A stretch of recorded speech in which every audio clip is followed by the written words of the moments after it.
Welcome back to another episode of the apartment-based studio in Seattle, where I'm coming to you from. And I'm going to talk a little bit today about what I have stakes I have personally involved in. I'm going to talk to you a little bit about some of the games I'm involved in, whereas I was hesitant to do so earlier. But now I'm losing that shame. I'm losing that,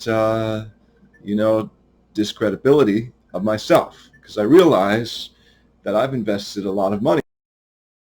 And as a result, I'm becoming educated. I'm moving forward in life because of that.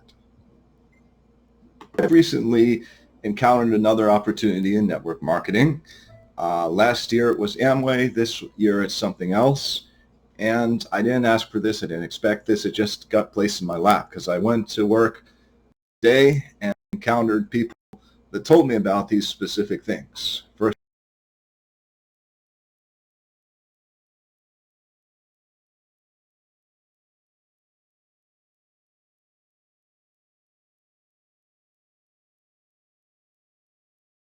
other catalog, the three catalogs that basically summed up the whole product line, right?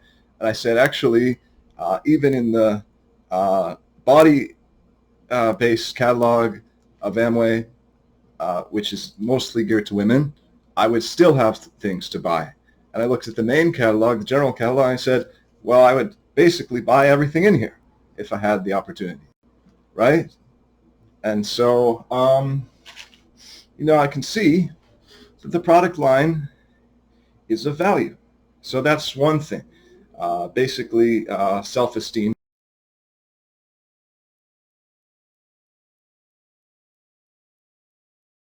Whereas I'm rising up, right, in life. So, yeah, for a while, as a spiritual person, I was concerned with evangelism, the fact that I could end up evangelizing to people, which is not my goal at all. Then I looked at the dictionary, and I noticed that the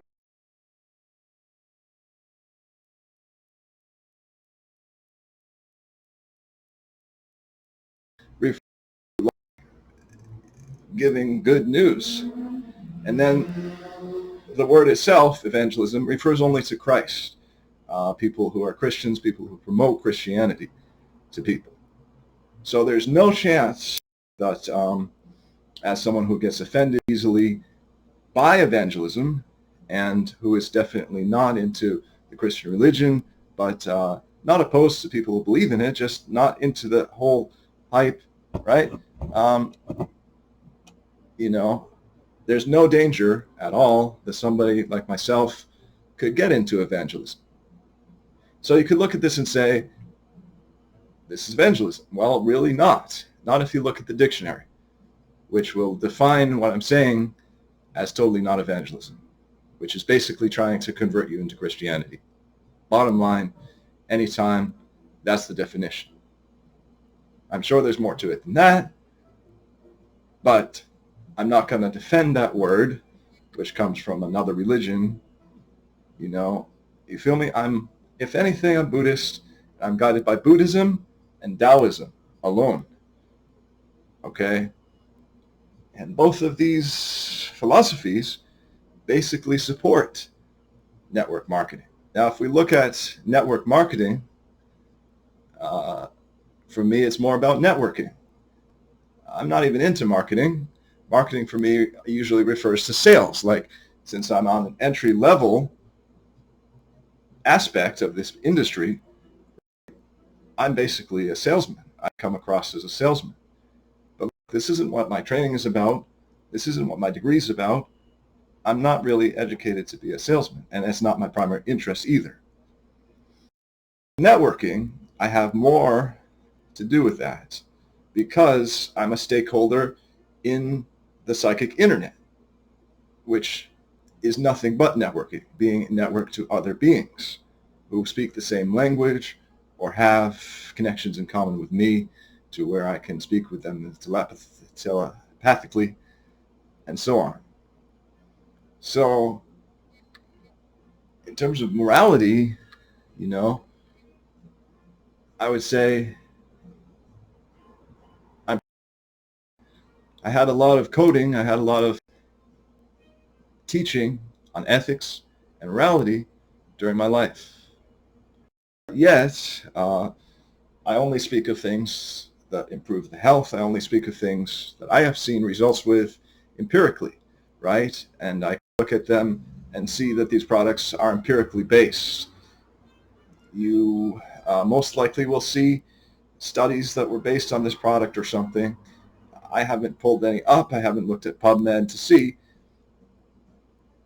And one thing is that the products I recently learned about are not FDA approved because the FDA doesn't really have much skin in the game when it comes to evaluating claims that deal with supplements. They are great with the Medicare and prescribed that we get from Western medicine, but when it comes to supplements, the Canadian government is actually ahead, and they have set guidelines about what can and cannot be consumed and the safe practices for growing these things and distributing them.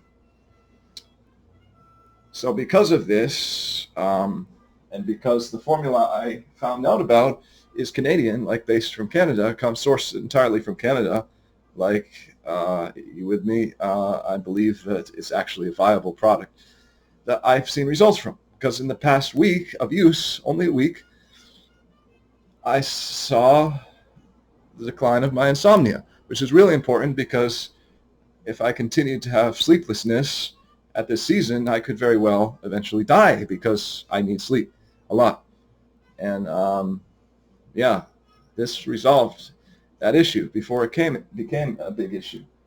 So this is the product called Intra, and it's got 23 botanical items in it. So it's got 23 botanical extracts and fruit juices in it, and that's one for every chromosome that we have in our DNA. So that makes sense to me on some level. Like if it has one for every chromosome, it's got to be good in some way for the body according to ancient ways, right? That's my thought about it. Now we also have this thing called Nutria, right? This seems to go well with it, and I can't separate one from the other in terms of results. I don't know which does what. I take it to be a majority of it being the intra, but of course the Nutria might help. Uh, my website is provided. If you should want that, you can get it from me, right? Or you can become a distributor, like me, realizing that there's potential here, and we're not so much concerned with instantaneous results with network marketing, knowing that it takes time to build your network, and it takes time to, move forward. I think they say that if you were only to make one contact per year, and your contact makes one contact per year, it would just double and double and double because of the way people interact, because of the 1 degree of separation, which is a fact. We're all separated by 1 degree, like everybody knows everybody, right? In a way. So I'm thinking this is a ground floor opportunity that's about to take off, and my money could multiply.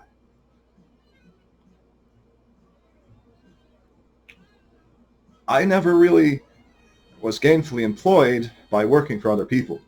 Like I found out about these opportunities and things at work, but maybe I can spare people from going through that and just share the opportunity from them to them where they have other ways of distributing these things, you see, because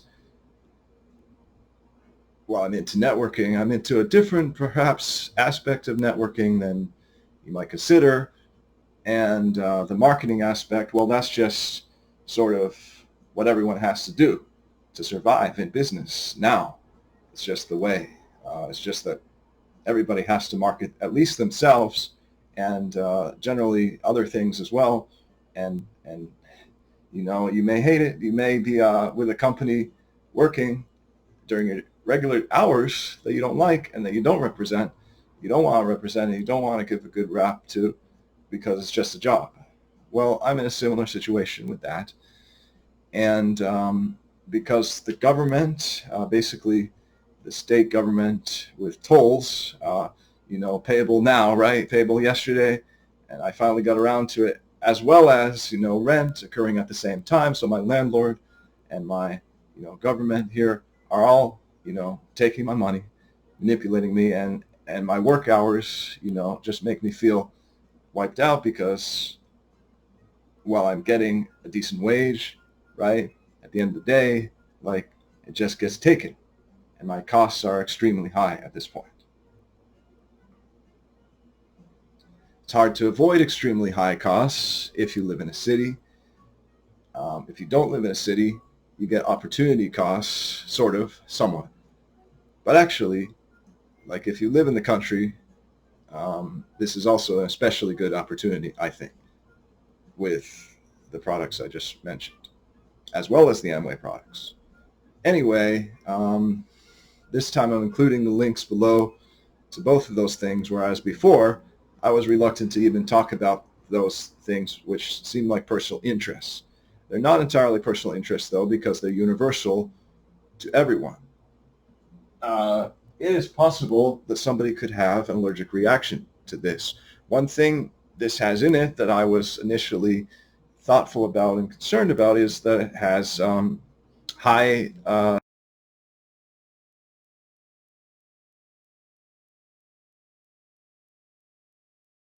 the natural, like a natural product. It doesn't say anywhere that it's actually organic, okay? But my understanding of the regulations of Canada for these products is that it's almost organic if it's produced there. I don't know that for sure. I just believe that to be the case because of what I hear about the Canadian system of scrutiny for these items. Anyway, these are universal products, more or less. Yes, because of the high fructose corn syrup or some other ingredient, somebody could easily have a reaction to it. That goes for anything, right?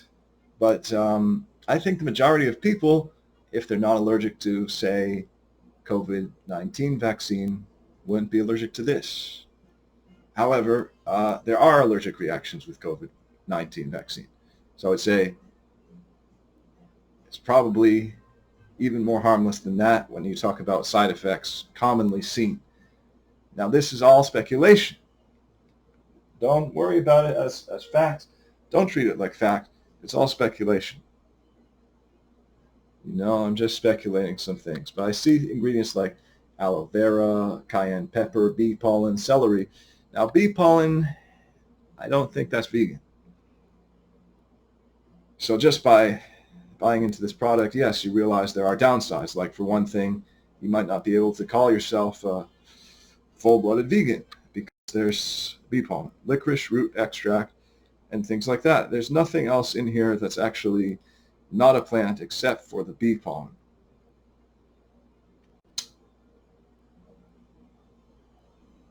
There's things like reishi mushroom and rosehip and thyme and astragalus. I used to take astragalus separately. Now it's in this supplement. So that makes me think that, this is a supplement for general health that could go well for a lot of people. This company has only 4 products right now. So obviously they're not out to make a profit by boosting themselves with a huge product line. I would say that's more Amway. But even though Amway does that, they've actually established their stuff empirically as well. If you look at these catalogs, you see a lot of labeling that says this is vegan. Everything here is all natural, believe it or not, is considered all natural.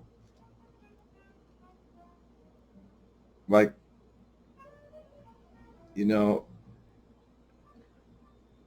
right? Body Key, Slim Salt Popcorn, right? Now, the marketing on this could make you feel like, oh, this is just like a grocery store item, and because of that, it's like as just a commercialized product, but actually they had some thoughtful ideas when they prepared this, right? A slim popcorn has a certain amount of calories. It actually has 2 grams of protein in it. Maybe that's just because corn has protein, but even so, like they formulated it the right way. Now they have other things like this, just off the top of my head, like post-workout formula or CBD spray, right? CBD uh, cream, right? These are things people need, and you might encounter them in different versions in grocery stores, right? Like even like the discount grocery store I go to has similar versions of these things, but they're not the ones seen here with these formulations that are based on science and reason and people who trust facts, people who use empirical information to better improve their products and better understand and have good manufacturing processes. Everything, by the way, from Amway, because it's called Amway, which I believe refers to the American way, is made in USA. At least that's my understanding of it. There might be some products that are imported, but for the most part, I think they're made right here, and they're all made with good manufacturing processes.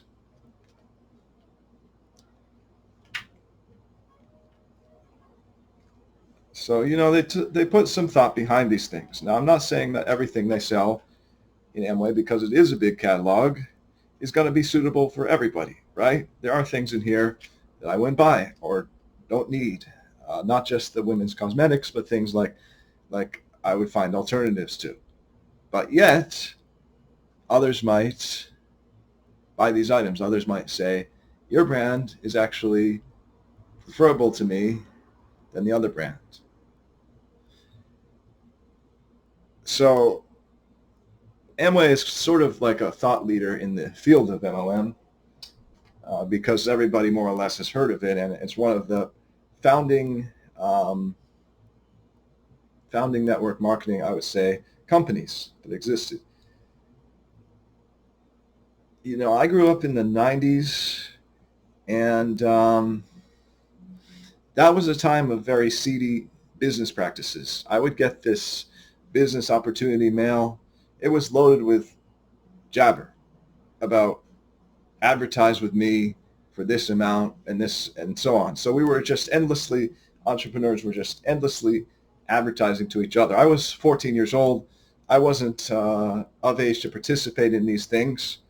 And I would look around and I would see scams. I would see definite scams where, right, pyramid schemes. You mail the founder $5 and mail this other person, the monitor, $5, and you, I don't know, are supposed to get like checks in the mail or something. Obviously, alarms go off and it's like, no way, man, this isn't even real business. So at the time, like, I was questioning the environment I found myself in of business, and I was wondering, like, I have this kind of thought. This was probably what I was looking for at the time. This is a book basically about the start of Whole Foods, way before Amazon ever became involved with it, when it started as Safer Way Market and grew into what we see today, right? Got bought out by Amazon, for whatever reason. Just doesn't mean anything, just means they got bought out. So there was a bigger ocean, or there was a bigger fish tank, or there were bigger fish that just ate this company for whatever reason, more or less, or they got bankrupted for one reason or another. But that's not to say they didn't have good business practices, that even though it appears to cost a whole paycheck, that's why it's called whole paycheck by a lot of people, you don't spend less than $20 in there. If you're going for a hot bar, it's really not less than $20, right? That factor is at play there, which I guess is discussed in this book. For one thing, I think you should charge money for things of value. If not, we wouldn't have luxury. If we didn't have luxury, we'd have only socialism. We'd actually have more like communism. Socialism works well with capitalism, whereas communism is just the market is dictated and we're not allowed to have frills or luxuries whatsoever. The problem with that is the educated strata has no incentive, right? They, if you're a surgeon that works under, those systems, right, as opposed to like more capitalized ones, I don't know. You may sometime or someday feel like you don't want to go into work or anything and stop taking cases and just retire based on, I've paid off my student loans and somehow got enough investments together to pay my bills or whatnot and so on. And so people in the educated strata need incentive because otherwise you are a broke student for your broke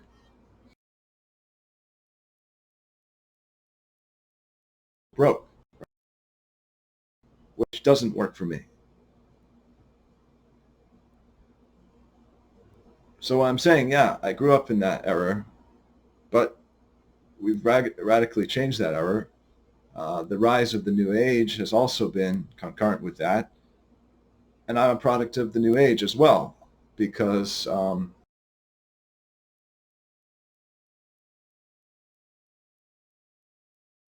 was old, um, and I was gifted with thoughtful, mindful, and insightful ideas. Like we lived in an ashram in Pennsylvania for a while, my mother and I, and that I think was the right way to go. That was prior to my interest in business, but then my interest in business, which I suppose is conscious capitalism or conscious commerce, came, and that was around my 14th year, so I was around 14. I was watching news radio, and I got to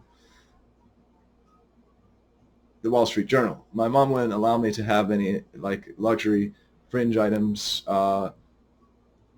saying that I was a minor and I didn't get to make these contracts or decisions about, what I was buying, whether it was a CD of the month club or whatever. She just didn't allow me to sign these contracts. I suppose they were at the time not 13 and over contracts, but like more or less 18 and over contracts some of the time. But really, you know, these CDs and everything, these were marketed to literally minors. So I was at ends about that. But look, now I'm an adult. I make these decisions of my own. And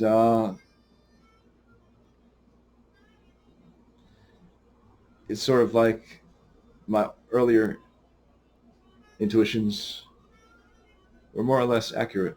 So, you know, I'm very interested in the arts still. This guitar here, right, says something about my interest, even though I never get to play it. It's like I would be a rock star if I could. I would, if I had a few more chords to play, I would probably write in verse and lyrics and sell things. I would probably like easily be another Boston rocker. There's plenty of Boston Irish rockers, but since I'm not significantly Irish, I'm more other things. It's like I would provide Boston rock from maybe the perspective of like Boston, the band, or whatever, any number of bands that came from New England, right?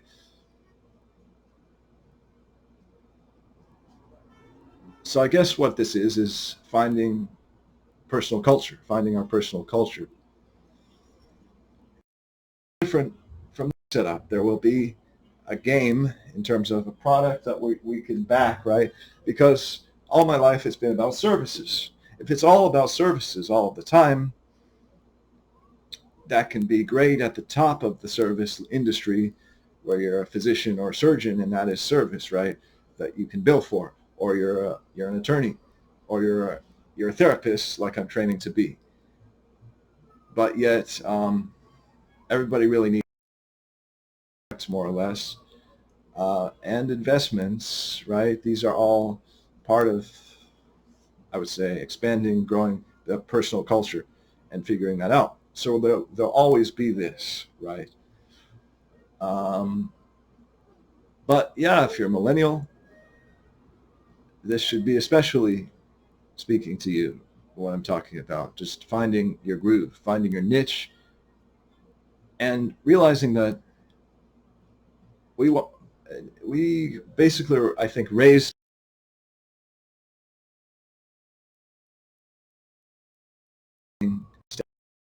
structure.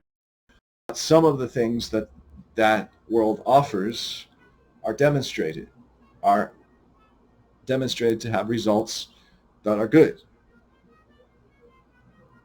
So even though I was counterculture all my life, pretty much still am, like, I can actually vouch for some of the things the establishment has created. And even though I have no tolerance of war and stuff and warfare and whatnot, even, I suppose, beginnings and legitimate purposes somewhere in life, as I've seen. So I'm not here to be their poster boy, and I'm not here to vouch only for that stuff. I'm saying that, like, while I was counterculture all my life, until now, really, I'm realizing that, there are common things, threads that hold us together, and like this type of stuff, if you find something that you believe is a curative thing for people, or a supplement that really shows results, right? You'll not be able to butt in your mouth about it. You'll be talking about it if it really helped you. And you might as well get paid for that, because that's what the job is. That's what the job entails.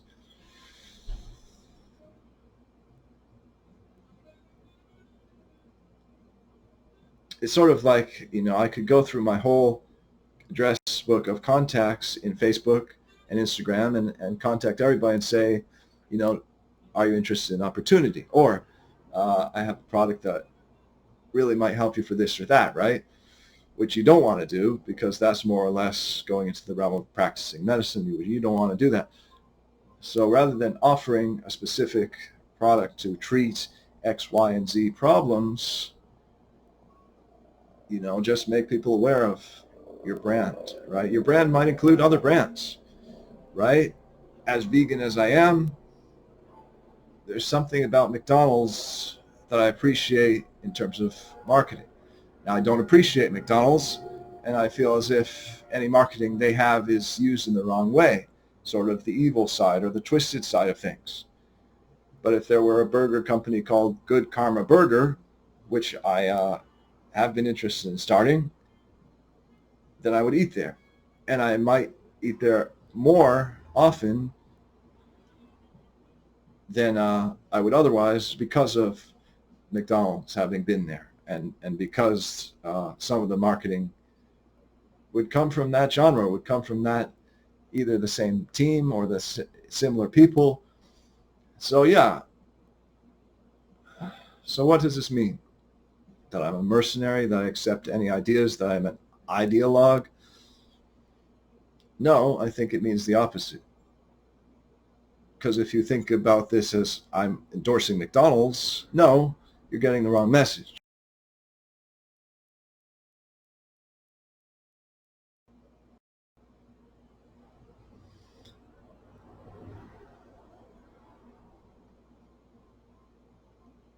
So I think that the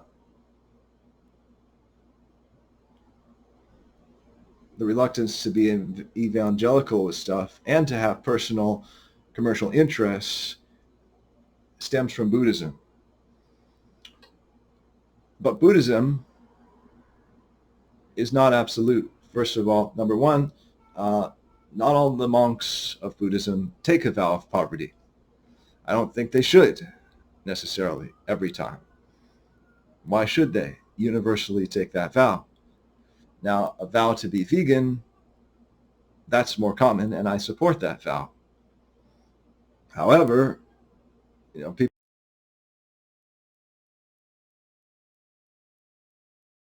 restrict anybody, actually Buddhist clergy and lay people, to anything,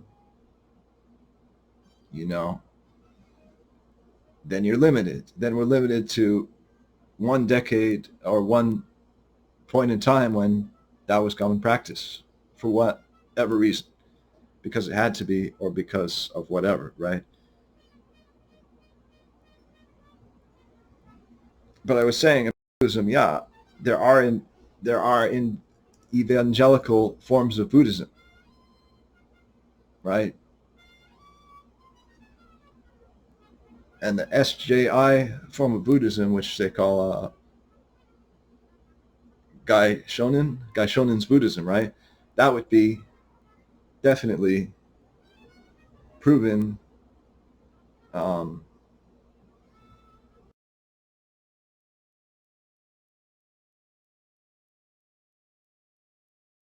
that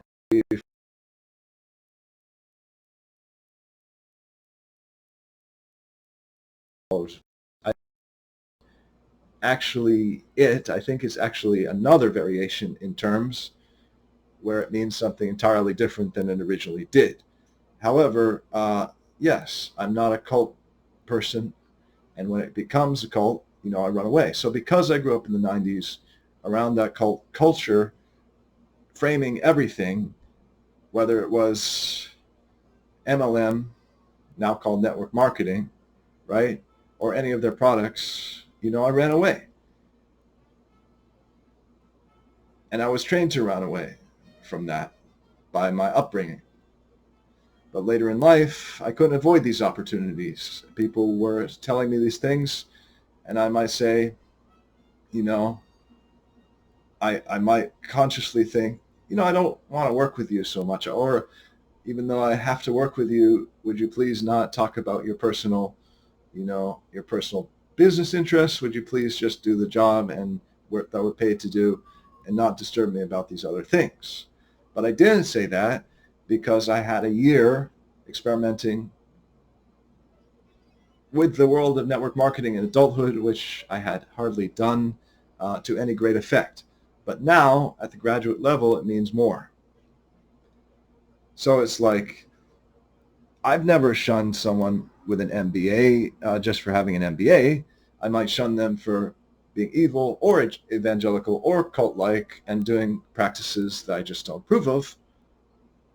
But if they have a green MBA, especially, which is the modern way, the sustainable business MBA or the entrepreneurialism MBA, right, that you can get online, I wouldn't shun these people. And where I end up as a graduate level person in life, because I guess it's impossible not to have some business interests, right? I don't come here with a brand. Maybe one day I will, like Ralph Lauren, or I'm wearing Ralph Lauren all the time, or I'm wearing Champion all the time without an endorsement. First of all, no. Secondly, I don't know about such an endorsement. I may or may not take it. But there's nothing potentially wrong with that. I mean, Tiger Woods, his brand, is basically based on Nike, right? His whole brand is basically Nike.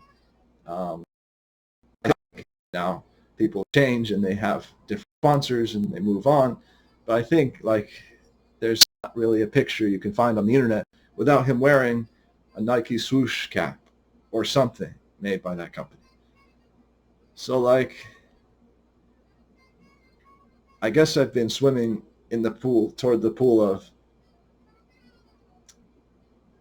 almost conservative liberalism, where you're very left wing and you're so left wing that you're adamant about, well, I shouldn't even have personal commercial interests.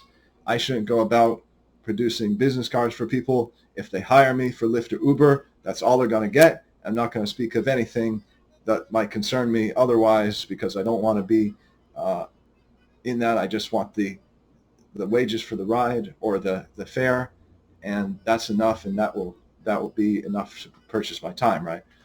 Whereas now I'm realizing that I'm sorry, but that $7 you're throwing at me during high peak hours to drive around Seattle, that's not going to cover my rent. So I'm like, maybe we should speak a little bit more about this. Maybe we should open our business. Now you realize that for me, this is not the end result. Like the end result is your personal brand. The end result is your personal dharma flavor. The end result is your personal characteristics, your personal characterized life that is custom designed for you. So anything I do now supports me as an artist. Anything I do now is designed to open and break down barriers that I've experienced to being successful in art, as a published writer, or whatnot. And that's true for everybody. But in your 30s especially, it's 10 years of growth, essentially. 40s are a little bit different. You tend to be a little bit more established, and you just continue doing what you were doing, I guess, earlier. I don't know these things offhand in terms of human progression or in terms of the life stages. These are psychological and medical topics, the stages of development. But I can just show you, where my head is at as a person in my 30s.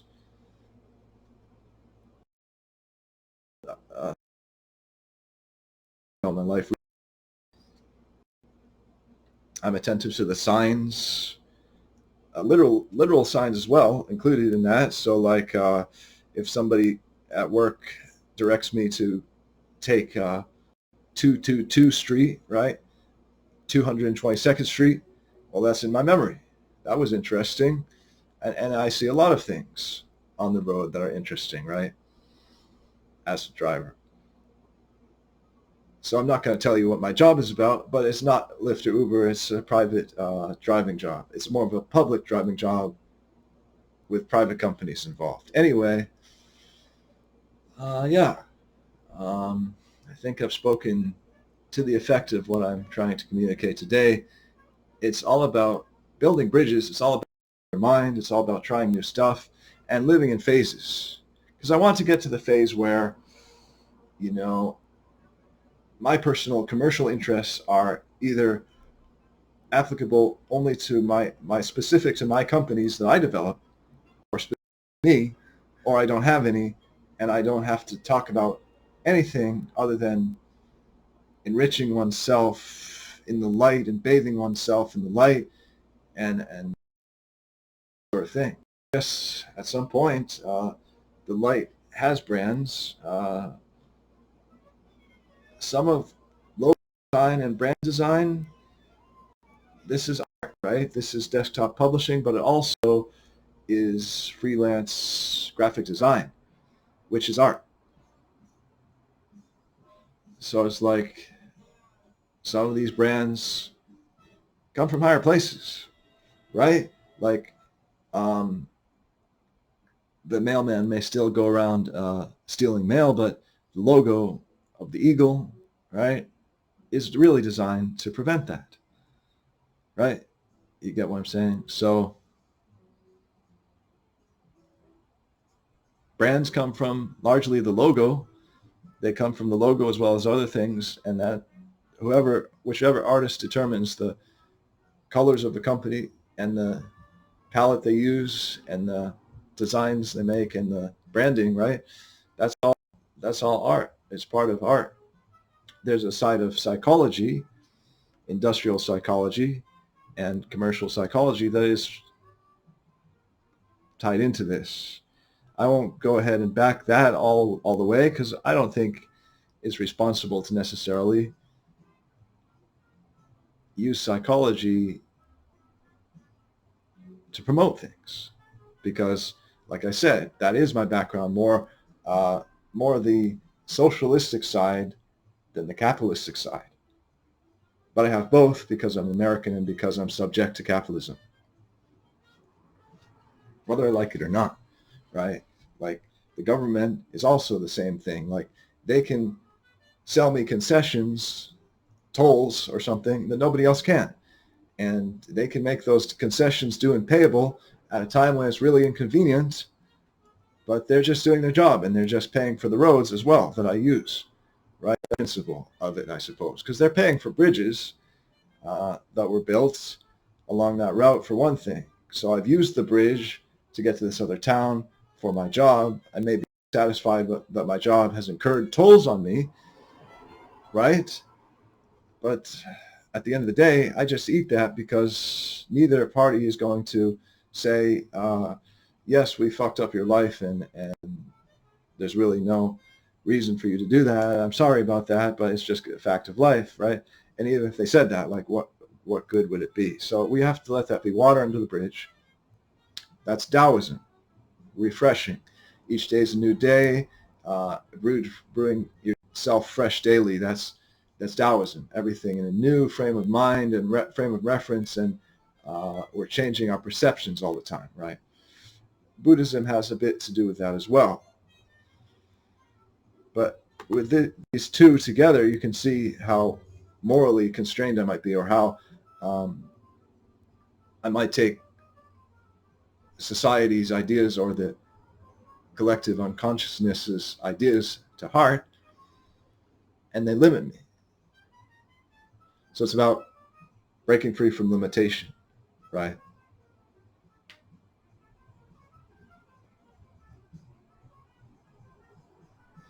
And I've basically discussed a product today that prevents me from carrying the vegan label 100% because it contains bee pollen.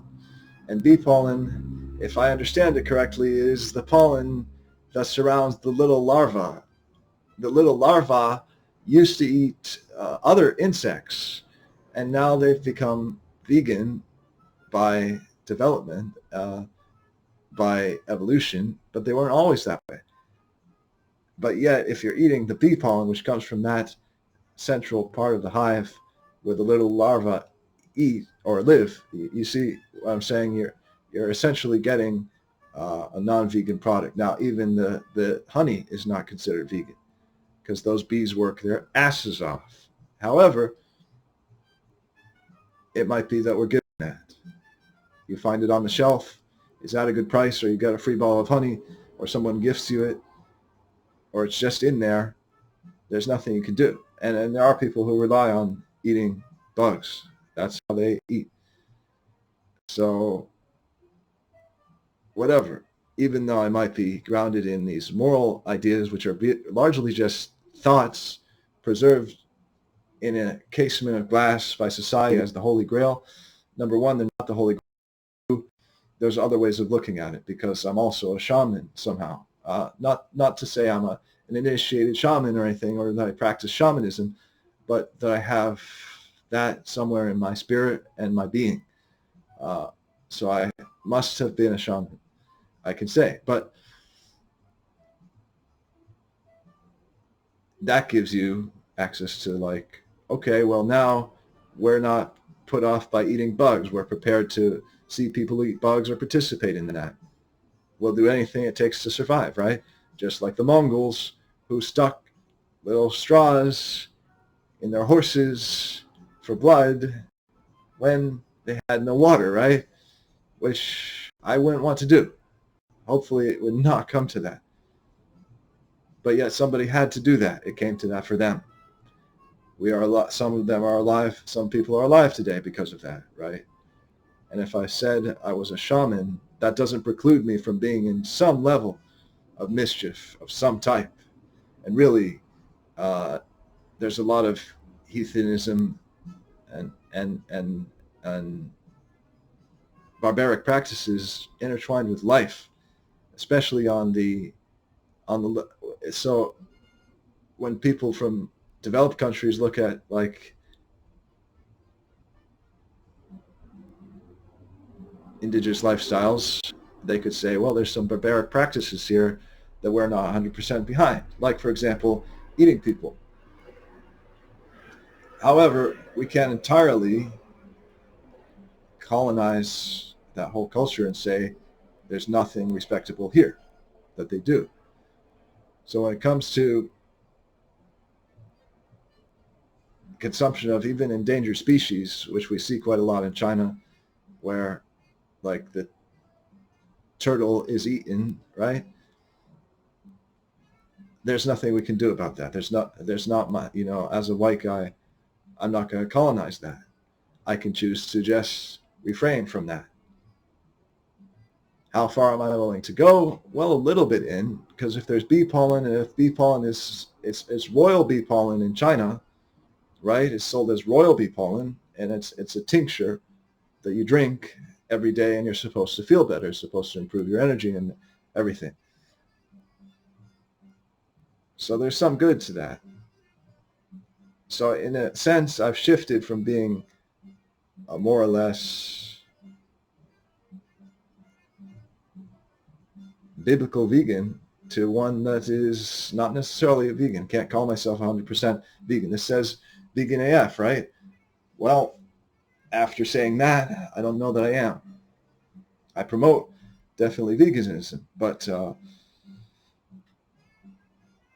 after studies in Chinese medicine and whatnot, and Taoism, that's rooted in Taoism, and that's also rooted in Buddhism, both of which are training you to ascend your boundaries, to drop your ideas about limitation, and to expand your horizons and possibilities, even though you may have had certain moral inklings that were developed across time by society, right?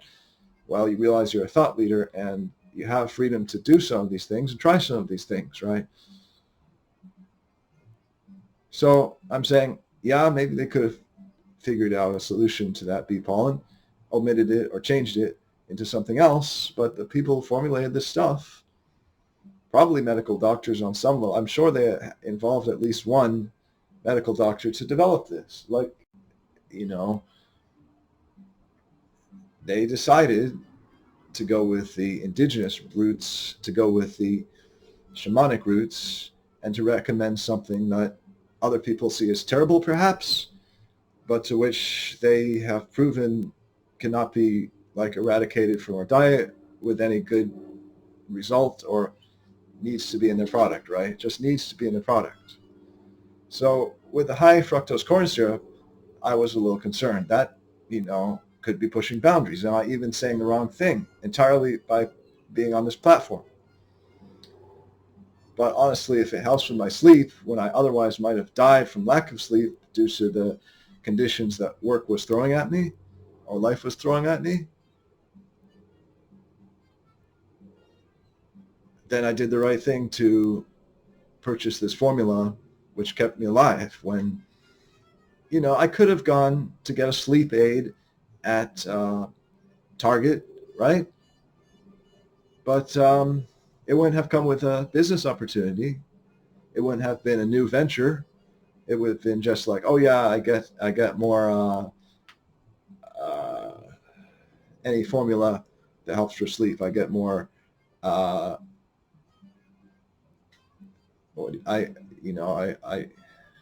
refill an old recommendation, or I get another bottle of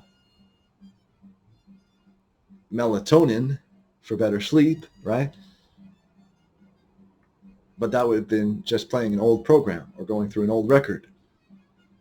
And it would not have been the catalyst which you have seen in the last 45 minutes, which describes a change of thought and a change of thought patterns to say, what if, right? What if I, one, didn't have to work? Well, I've always had to work. That won't go away right away.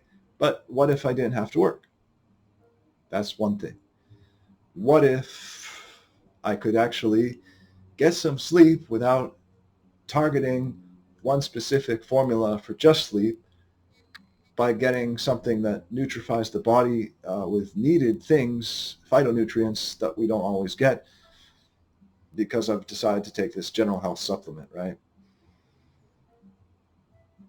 And like, what if all along everybody else's commercial and personal interests were holding me back because I didn't choose to have any personal or commercial interests. I was wanting to be like an acupuncturist. Really, I wanted to be an acupuncturist that worked cheap. $15, $20 sliding scale acupuncture. And tea treatments like you would get from a doctor in Chinatown, at the same basis of like, you pay for the $30 in tea and herbs, I'll just give you the consult for $10 or free, right?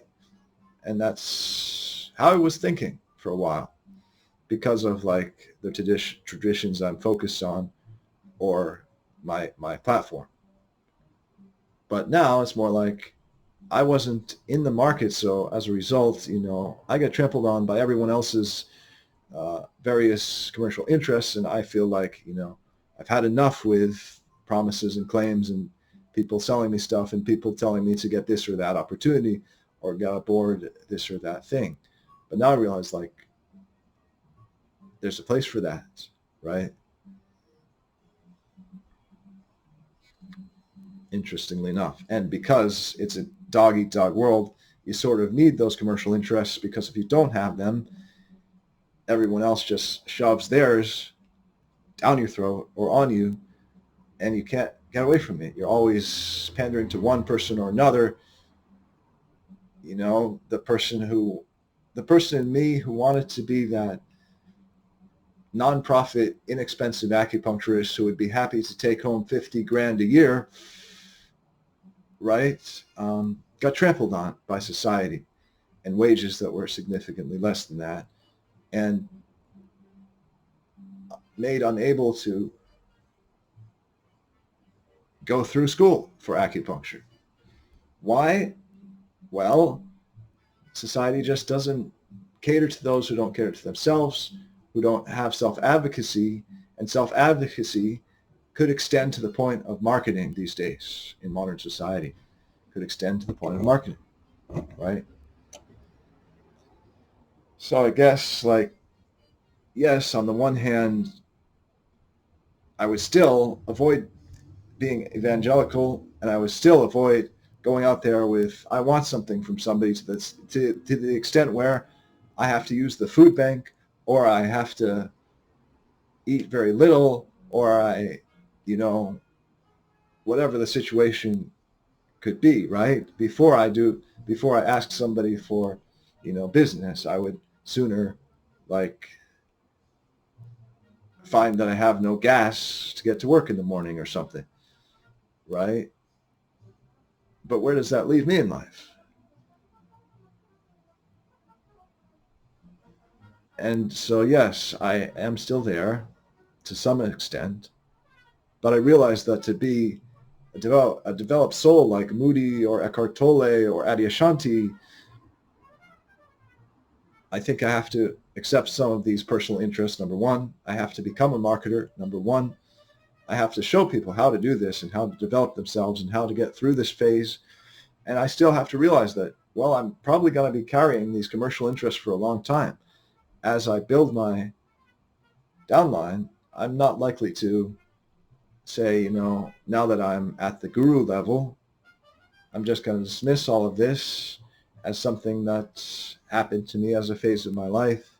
But even if I do, it would be an extensive income that was needed along the way, because apparently you can't get to be Sadhguru, right? Sadhguru is not Sadhguru without killing chickens. That was his thing. He was taking an English degree, and I suppose along the way he realized it was easy to, like, breed chickens and sell them, which is common practice in India.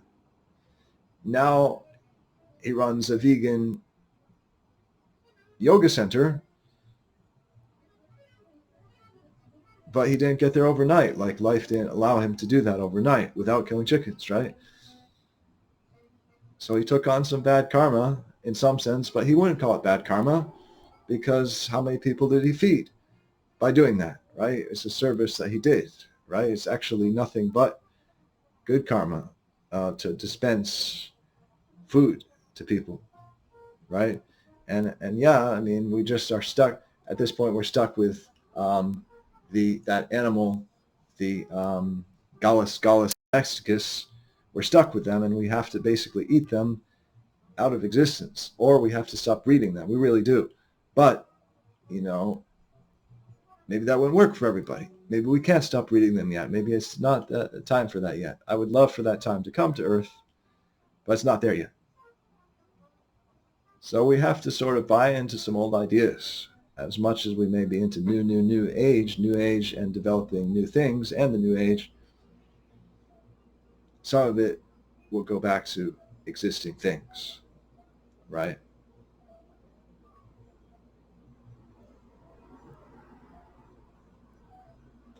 So that's simply it. This is a show about the psyche. This is a show about psychic aspects of life. And as time progresses, I get better things, right? We know that, like, we know what the setup is for people who know how to use their computers to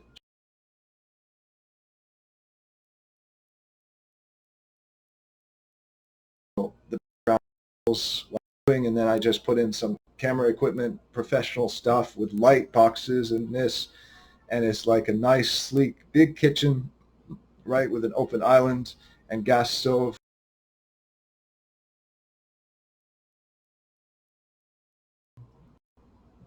But yet, here I am in a tiny apartment in Seattle. And that's just perfect for me because that's where I find myself in life. Because I had a lot of limiting beliefs. I would say before I started this program an hour ago, this particular episode, right? I had more limiting beliefs, therapy or education as well, as long as you're evolving your ideas with me, not necessarily the way I'm evolving them, but in your own way, at your own time, whatever speaks to you.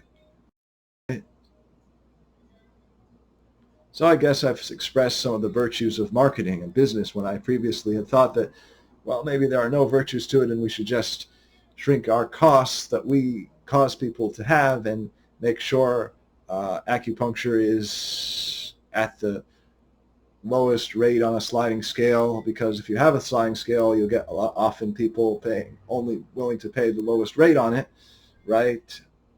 Those some sliding scales differ and are based on income, and you would actually have to have proof of income and then go through that and things like that, right?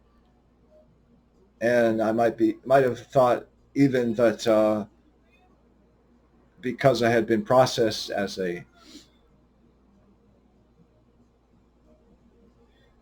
patient, because I had been processed as somebody with problems, as if I was schizophrenic, which is not the case according to really the real definition of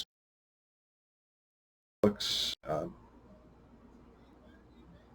You see what I'm saying? I could have come from there and said, well, I have to continue to support that group, especially the ones that don't want to be there or shouldn't be there, and I'll just invest my current studies into working for a state agency where I just run groups, therapy groups during the behavioral health programs in the inpatient hospitals, right?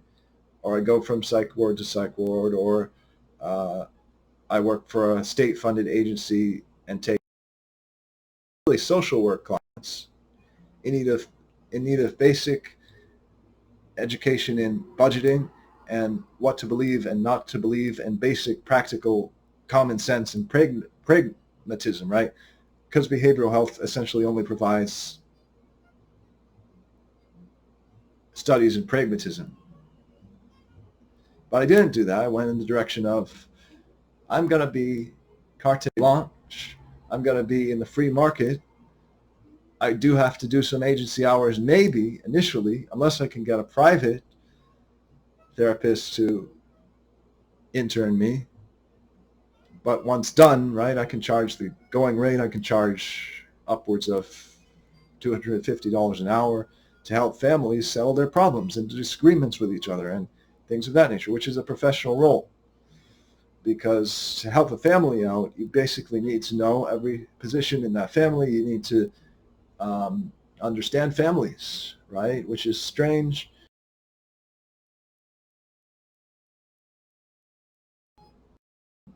But yet, because we're all human and because I've been in a family and know more than little about families as a result of being a scapegoat between my parents during their divorce and things of this nature, right?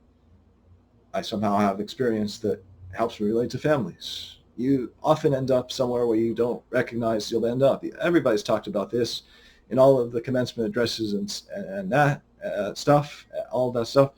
They say that about, you end up somewhere you didn't expect to be. Anyway, like that may not even be where I was headed. Like originally I was headed to be a movie star. I didn't want to spend 4 years in college. I didn't want to go anywhere with the world like I did. But it's like at the end, like I guess your life has already been determined in the sense that you've lived a certain way for so many lifetimes, and you're structured. You're in a certain structure with a certain group of people, right? So you will have services that you can charge for. You will have products that you can charge for. But in the meantime, you can ride on somebody else's ideas. You can be a success, a business owner who does nothing but marketing, right?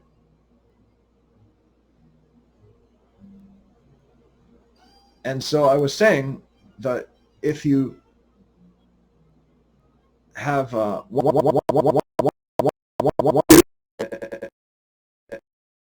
and double and double and double. That's why I think network marketing is actually cool. Even after a lifetime of experiencing like some of the crazy stuff where there's obvious outright scams and there's illegal Ponzi's, and I would see the pyramid schemes easily, like they would be undisguised as such. And now they're just online. Like a guy will open FedEx envelopes full of money and he'll say, wow, look at this, $500 cash.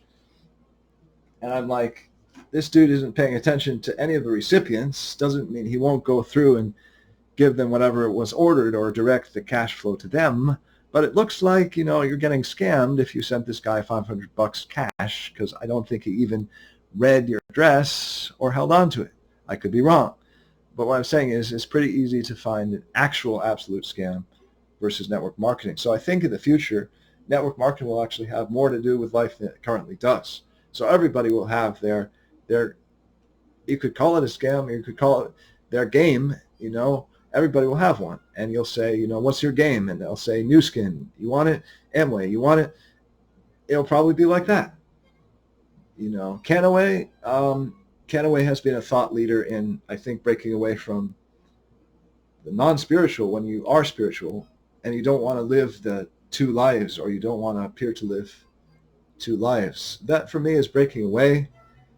And I think the spirituality and metaphysical world is taking things over, right? Because if you were born among my era, I would think you're likely to be indigo. I don't know when it ended for indigos being the mainstream. The lady who wrote the book about, the indigo children and the indigo generation had said that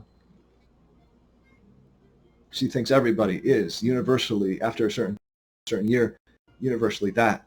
Unfortunately, it went away a bit, or there were some evil indigos, but that's to be expected because of the constant battle between truth and justice, and um, I guess the light and the dark, right? Right, I feel that I've spoken enough today. If you have any questions about anything I've said, or I can bring value to your life in any way, let me know. Best in your endeavors.